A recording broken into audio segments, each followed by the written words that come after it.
શું મિત્રો તમે પણ સુરત મહાનગરપાલિકાની અંદર 12,300 રૂપિયા સુધીના સ્ટાઇપેન્ડ સાથેની એપ્રેન્ટિસ તરીકેની નોકરી કરવા માંગો છો? તો માહિતી ખાસ તમારા માટે છે.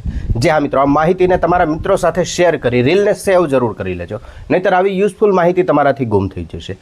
વાત કરીએ તો સુરત મ્યુનિસિપલ કોર્પોરેશન દ્વારા કુલ 14 જેટલા ટ્રેડની અંદર 1,000 જેટલી જગ્યાઓ ઉપર અત્યારે હાલ ભરતી જાહેર કરેલી છે. ફોર્મ ભરવાની વાત કરીએ તો 1 જૂનથી ફોર્મ ભરાવાની શરૂઆત થઈ ગયેલી છે અને ફોર્મ ભરવા માટેની છેલ્લી તારીખની વાત કરીએ તો 10 જૂન 2026 છે. ત્યાં સુધીમાં તમે ઓનલાઈન અરજી કરી શકો છો. આ ભરતીની અંદર ભાગ લેવા માટે લાયકાતની વાત કરીએ તો તમે ધોરણ 12 પાસ કરેલું હોય, સાથે ITI કરેલું હોય, અથવા તો કોઈ પણ સ્ટ્રીમની અંદર ગ્રેજ્યુએશન કમ્પ્લીટ કરેલું હોય, જેમ કે BA, BCom, BSc, BBA, BCA, કોઈ પણ સ્ટ્રીમની અંદર ગ્રેજ્યુએશન કમ્પ્લીટ કર્યું હોય તેવા તમામ ઉમેદવાર મિત્રો આ ભરતીની અંદર ઓનલાઈન અરજી કરી શકે છે. ઉંમર મર્યાદાની વાત કરીએ તો 18 વર્ષથી લઈને 34 વર્ષ સુધીના તમામ ઉમેદવાર મિત્રો ઓનલાઈન અરજી કરી શકે છે. તદુપરાંત સ્ટાઇપેન્ડની વાત કરીએ તો 9,600 રૂપિયાથી લઈને 12,300 રૂપિયા સુધીનું માસિક સ્ટાઇપેન્ડ મળવાપાત્ર રહેશે.